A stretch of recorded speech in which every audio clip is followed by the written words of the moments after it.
My dear students of class 12th, Assalamu alaikum wa rahmatullahi wa barakatuh.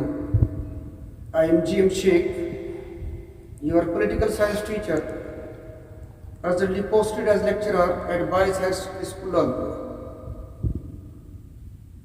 Today, I am going to discuss with you the second part of my previous topic that we are discussing since last couple of weeks, entitled as International Organizations in the Unipolar World. Under the chapter, we have discussed so far some of its main agencies.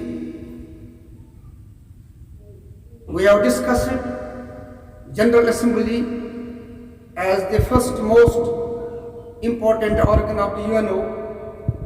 We have discussed so far the Security Council of the UNO as the most powerful organ of the UNO. We have discussed the status of veto power of the permanent members of UNO Security Council. Today, we are going to discuss its third most important organ, entitled as Economic and Social Council. Economic and Social Council of the UNO, it is the most third organ of the UNO.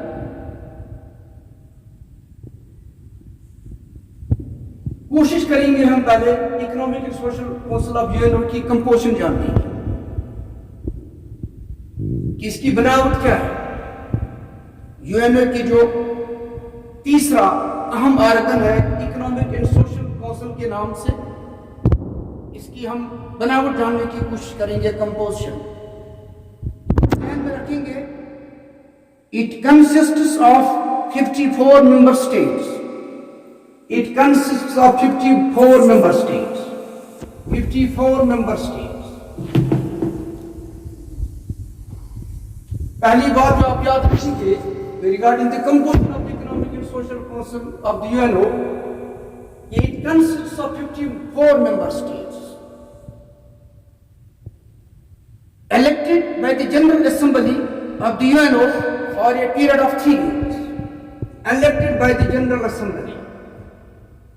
Elected by the General Assembly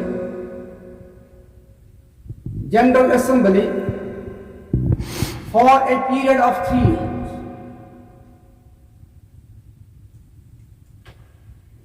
इसके 54 member states हैं।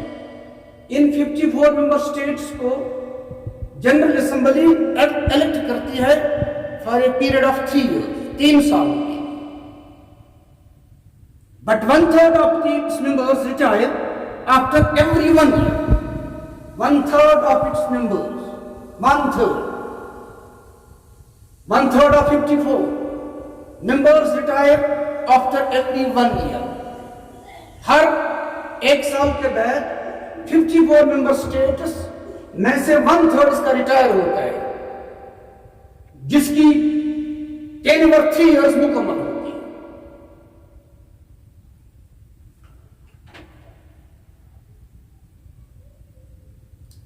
A retiring member is eligible for immediate re-election. Retiring member, जो member सबकदोश होता है, अपनी tenure 3 साल मुकम्मल करने के बाद वो एलिजिबल होता है रे-इलेक्शन के लिए, इमीडिएट रे-इलेक्शन। तो इसका इलेक्शन होने जा रहा है, उसमें ये रिटायरिंग मेंबर भी इलेक्शन के लिए अपने आप को पेश कर सकता है, ये एलिजिबल है for रे-इलेक्शन। It can have extra members also, but these members cannot have the right to vote. 54 member states इसके बेसिक मेंबर्स हैं, लेकिन अपने इकोनॉमिक एंड सोशल फील्ड्स में काम को निपटाने के लिए इसमें एक प्रोविजन है एक्स्ट्रा मेंबरशिप का भी। बहुत सारे मेंबर स्टेट्स इसके एक्स्ट्रा मेंबर्स भी बन सकते हैं, 50 मोर मेंबर स्टेट्स के अलावा भी, लेकिन एक्स्ट्रा मेंबर्स को राइट टू वोट नहीं है। It can have extra members also, but these members can not have the right to vote. इनके राइट टू वोट नहीं है। एक्स्ट्रा मेंबर्स को ये बना सकते हैं अपने इस इकोनॉमिक सोशल काउंसिल के मेंबर्स, लेकिन 54 मेंबर्स के अलावा जितने भी एक्स्ट्रा मेंबर्स इसमें आ जाते हैं, इनके राइट टू वोट्स नहीं है। ये सिर्फ इस जो इनके फंक्शंस हैं, इनकी एक्टिविटीज है, उस रश को हल करने के लिए ये मेंबर्स बनाए जाते हैं। ये चंद बातें थी इसकी मेंबरशिप के बारे में, इसके कंपोजिशन के बारे में। इसके दोबारा मैं रिपीट करने जा रहा हूं। Economic and social council of the UNO, it consists of 54 member states elected by the General Assembly for a period of 3 years. But 1/3 of its members retire after every 1 year.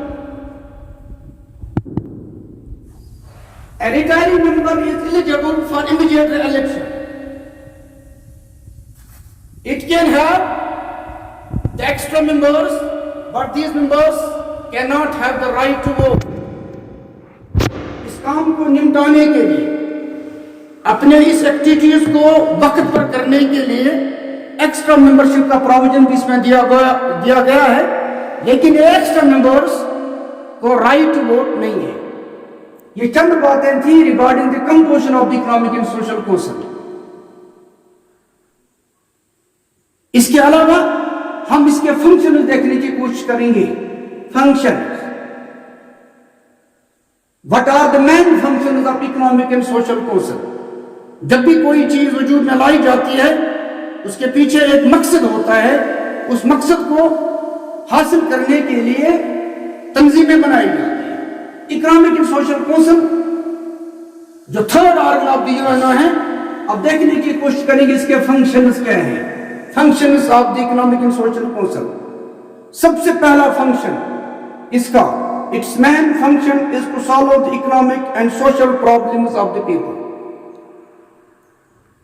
Its main function is to solve the economic and social problems of the people. नाम से जाहिर है, दुनिया में जितने member states हैं, दुनिया में जितने लोग रह रहे हैं, दुनिया की जितनी पॉपुलेशन है, इनके जितने भी इकोनॉमिक मसाइल हैं, जितने भी सोशल मसाइल हैं, इनको हल करने का काम इकोनॉमिक एंड सोशल काउंसिल के जिम्मे है।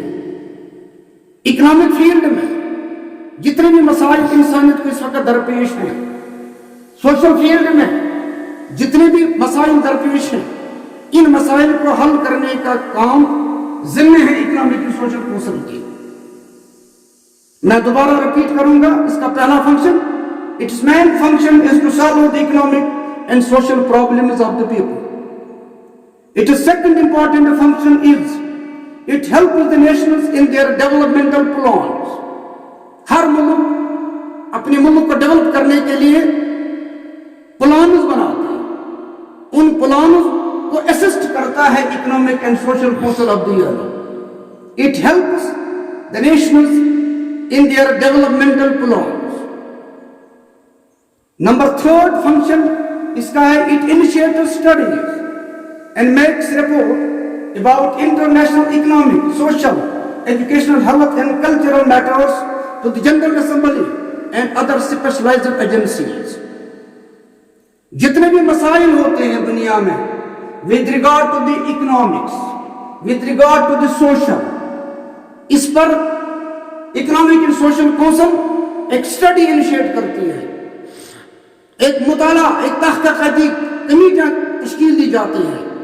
देखा जाता है दुनिया की मुख्तलिफ ममालिक में लोगों की इकोनॉमिक कंडीशन क्या है, सोशल कंडीशन क्या है, इनको कैसे रिफॉर्म किया जाए, इन रिफॉर्मेशन के लिए कौन कौन से हमें एक्टिविटीज हाथ में लेनी है। इस स्टडी को ये इनिशिएट करता है और फिर इन्हीं की बुनियादों पर जनरल असेंबली को एक रिपोर्ट दिया जाता है international economic, social, educational, cultural matters के बारे में, और इन रिकमेंडेशन को फिर इस यूएनओ के मुख्तलिफ जो स्पेशलाइज्ड एजेंसीज हैं जिनके मखसूस काम जिम्मे हैं उनको भेजा जाता है। हेल्थ कंडीशन जितनी भी होती है मुल्क में दुनिया में, इस हेल्थ कंडीशन को इंप्रूव करने के लिए WHO को रिपोर्ट भेजा जाता है। इसी तरह से WTO को रिपोर्ट भेजा जाता है। ये भी इसका एक तीसरा अहम फंक्शन है। Next function, it sets up commissions in economic and social fields for the promotion of human rights. Human rights को प्रमोट करने के लिए दुनिया में, ह्यूमन राइट्स की वायलेशन को रोकने के लिए दुनिया में कमीशंस बनाए जाते हैं ताकि इकोनॉमिक एंड सोशल फील्ड्स में जो भी इंसानों के साथ इनजस्टिस की जाती है उसे रोका जाए। इन ह्यूमन राइट्स को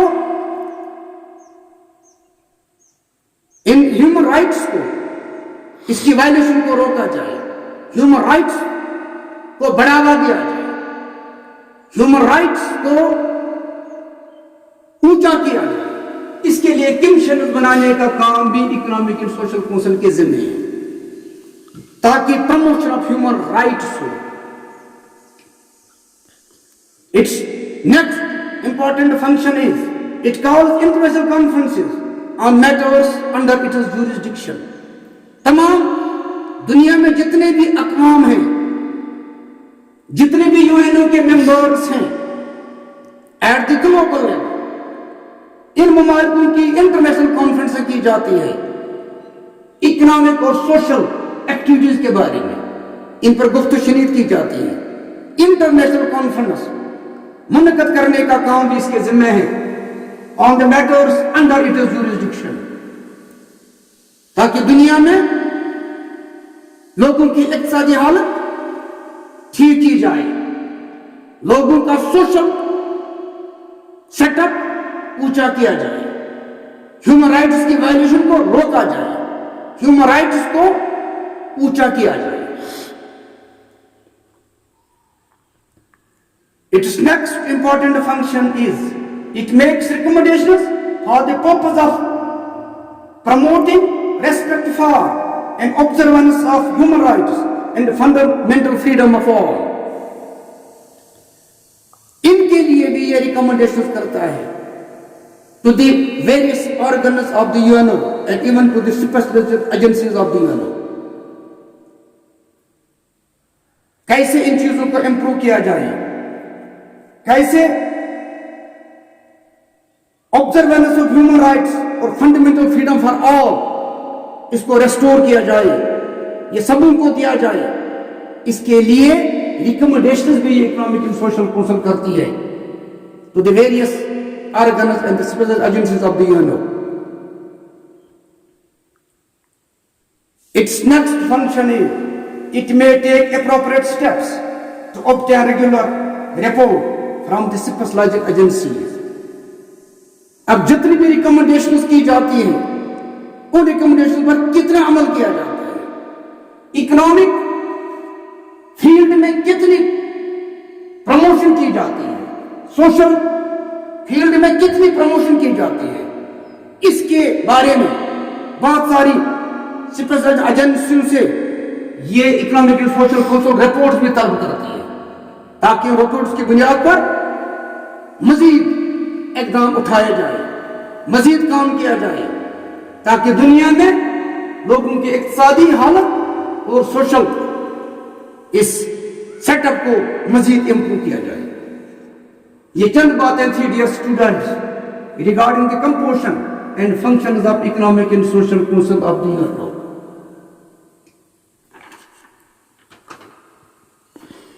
ये चंद बातें थी regarding the composition and functions of the economic and social council of the UNO, जो यूएनओ का तीसरा इंपॉर्टेंट ऑर्गन है।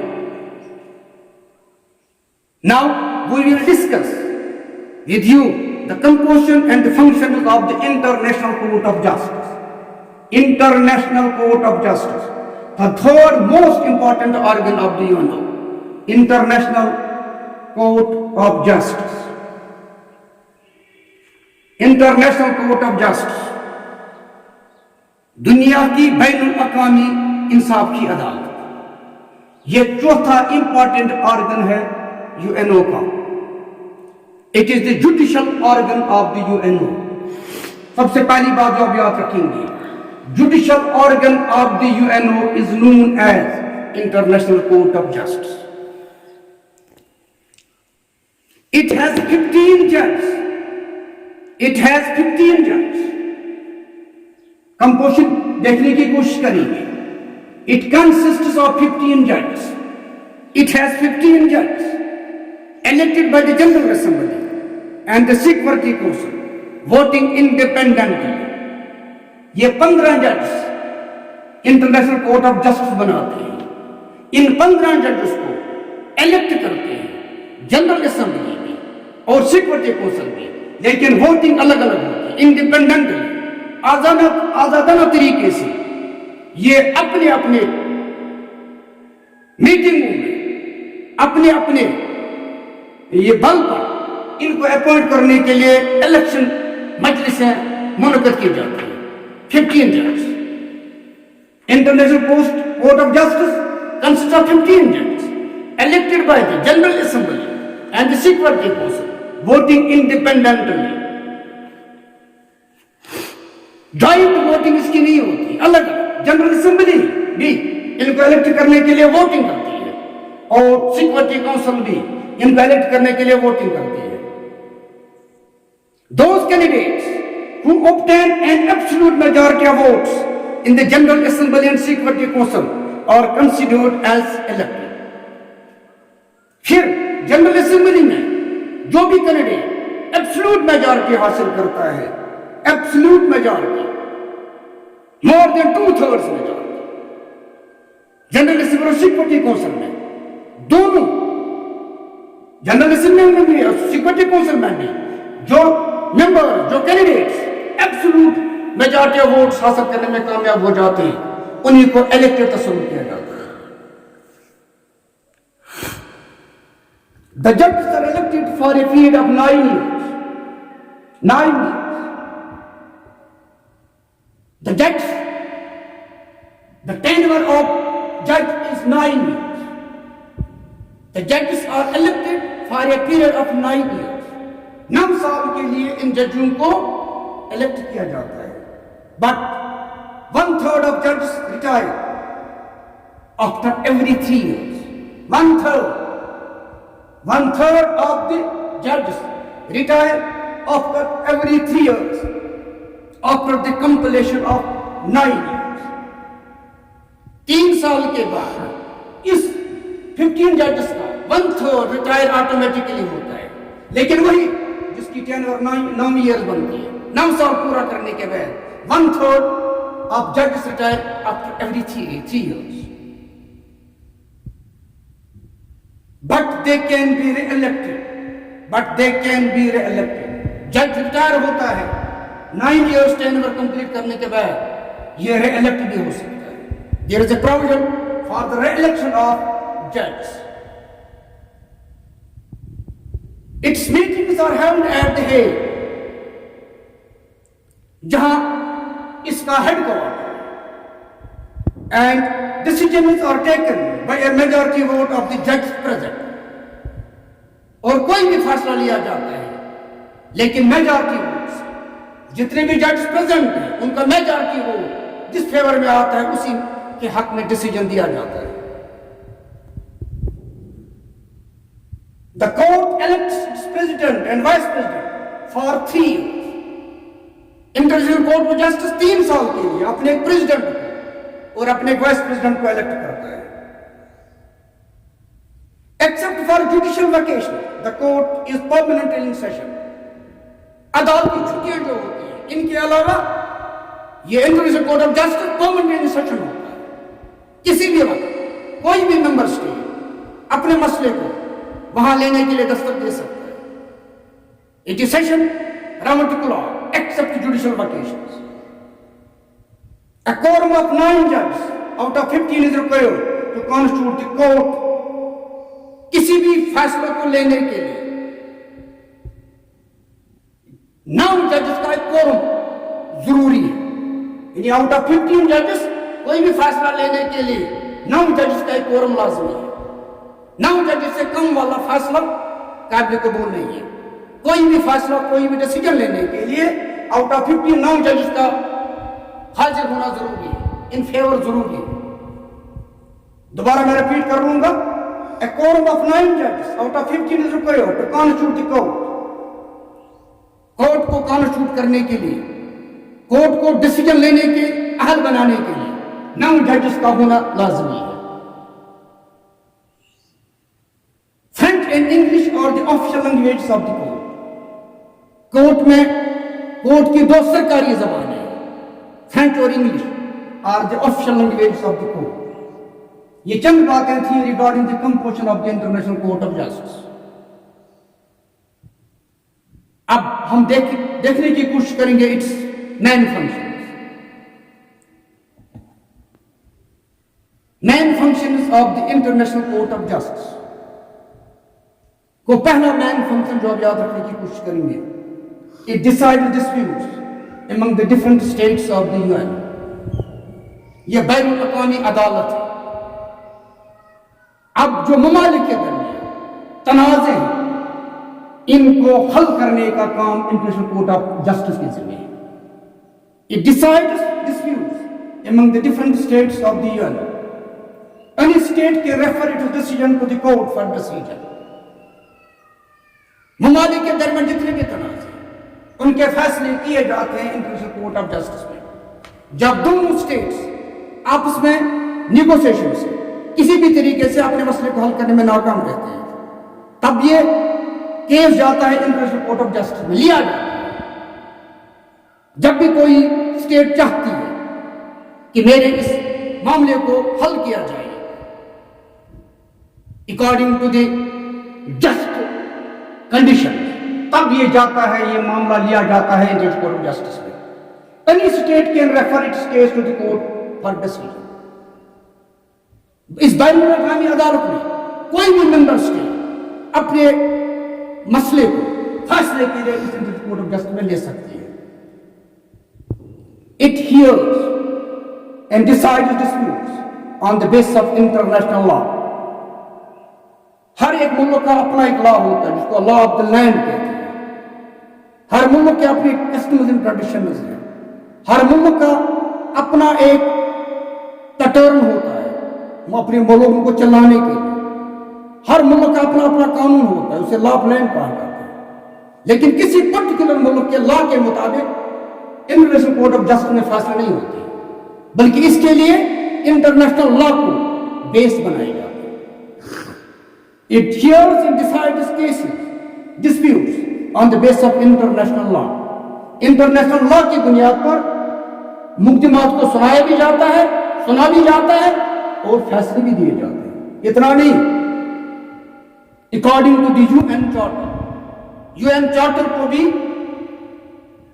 हाथ में लिया जाता है केस को डिसाइड करने के लिए। इंटरनेशनल ट्रीटी, बैनुल-अक़वामी माहदे जो मुमालिकों के दरमियान होते हैं रिलेशंस और कॉपरेशन को बढ़ाने के लिए, उन इंटरनेशनल ट्रीटीज को भी बेस बनाया जाता है इंटरनेशनल कोर्ट ऑफ जस्टिस में केस को डिसाइड करने के लिए। यानी इंटरनेशनल कोर्ट ऑफ जस्टिस फैसले देता है, मुकदमे सुनता है, मुकदमे के फैसले सादिर करता है। किसके बुनियाद पर? पहले आप याद रखेंगे, इंटरनेशनल लॉ के बुनियाद पर, यूएन चार्टर की बुनियाद पर, इंटरनेशनल ट्रीटीज के बुनियाद पर, इंटरनेशनल कस्टम्स एंड ट्रेडिशंस के बुनियाद पर। इंटरनेशनल कस्टम्स एंड ट्रेडिशन, हर मुल्क का अपना कस्टम होता है, ट्रेडिशन होता है with in the territorial jurisdiction of that very nation. लेकिन वो बैनुल-अक़वामी अदालत में फैसले की बुनियाद नहीं बनती, बल्कि जो justified customs and traditions at the global level है, उनको बेस बनाया जाता है। वो कस्टम्स एंड ट्रेडिशंस जो दुनिया के हर मुल्क को काबिल कबूल है, जिन्हें इंसानियत की बुनियाद तस्वुर की जाती है। वो याद रखेंगे, इंटरनेशनल कोर्ट ऑफ जस्टिस फैसले, मुकदमे, तनाज़े सुनता भी है और फैसले भी सादिर करता है। लेकिन किन की बुनियाद पर? इंटरनेशनल लॉ की बुनियाद पर। पहले आप याद रखेंगे, international law, it hears and decides cases on the basis of international law, on the basis of UN charter, on the basis of international treaties, on the basis of international customs and traditions. वहां law of the land को consider नहीं किया जाता है particular उस मुल्क का, जो मुल्क अपना मुद्दा वहां लिया जाता है। Number next, and its third important function, the General Assembly can ask for legal advice on any issue from the International Court of Justice. General assembly जो पहला और बुनियादी ऑर्गन है यूएनओ का, यूनाइटेड नेशनल ऑर्गेनाइजेशन का general assembly, उसके सामने कोई भी जब मामला आता है जो लीगल, जिसमें लीगल मामला इन्वॉल्व हो, legal matters, general assembly international court of justice से एडवाइस ले सकती है, ओपिनियन ले सकती है, advisory opinion, particularly on legal matters. जब वहां कानूनी मामला सामने आता है, उस मामले में जनरल असेंबली भी पूछ लेती है, अपना मामला भेजती है इंटरनेशनल ऑफ जस्टिस को for opinion. Its fourth important function is its decisions are only in the form of advice, and no member state is bound to act according to the decisions given by it. यहां इसका जो function है, इसकी जो हैसियत है, ये advisory in nature है। अपने डिसीजंस को इंप्लीमेंट कराने के लिए ये फोर्स नहीं कर सकते, किसी भी स्टेट को फोर्स नहीं की जाती, कोई भी फैसला दिया जाता है, लेकिन ये एडवाइजरी इन नेचर है। It depends upon the particular state to implement the decision or not, क्योंकि इसका जो डिसीजन होता है ये एडवाइजरी इन नेचर होता है, and no member state is bound to act according to the decisions given by it. और इस इंटरनेशनल कोर्ट ऑफ जस्टिस के फैसलों को लागू करने के लिए कोई भी स्टेट बाउंड नहीं। जैसा हम जानते हैं, the security council gets decisions in force, security council अपने फैसलों पर अमल कराती है, इनफोर्स कराती है। जैसे आपने देखा होगा इंटरनेशनल लेवल पर भी, जब इराक ने कुवैत को अपने कब्जे में लिया, वहां फिर इराक को बाय फोर्स निकाला गया according to the resolutions passed by the security council से निकाला। लेकिन यह मामला इंटरनेशनल कोर्ट ऑफ जस्टिस के साथ नहीं है। इसके जितने भी फैसले हैं, they are in the form of advice, and no state is bound to act according to the decision given by it. कोई भी स्टेट इसके फैसलों के मुताबिक अमल करने के पाबंद नहीं है। हाँ, कर भी सकता है, लेकिन ये एडवाइजरी इन नेचर है। इसीलिए इस इंटरनेशनल कोर्ट ऑफ जस्टिस को जितनी भी इसकी अहमियत है, इसकी अहमियत एडवाइजरी ओपिनियन के तौर पर, एडवाइस के तौर पर, इन द फॉर्म ऑफ एडवाइस जो ये फैसला देता है, यह रेंडर करती है, इसकी जो इंपॉर्टेंस है थोड़ी कम हो जाती है। फिर भी जो भी डिसीजंस आते हैं इंटरनेशनल कोर्ट ऑफ जस्टिस से, इनकी बहुत वैलिडिटी है। क्यों? अगर कोई भी मेंबर स्टेट, अगर कोई भी दुनिया का नेशन, अगर कोई भी दुनिया का मुल्क इन फैसलों को अमली जामाने पहनने में नाकाम रहता है, तो इंटरनेशनल लेवल पर उसे फिर आइसोलेशन का सामना करना पड़ता है। वो आइडेंटिफाई किया जाता है, ये मुल्क इंटरनेशनल लॉ की पासदारी करने वाला मुल्क नहीं है। इंटरनेशनल लेवल पर उसके मुश्किलात बढ़ जाते हैं और फिर आखिर उससे भी डायरेक्ट और इनडायरेक्टली उन फैसलों को अमली जामा पहनाने पर मजबूर होना पड़ता है। इस तरह से ये चंद बातें थी regarding the composition and the functions of the economic and social council of the UNO and international court of justice.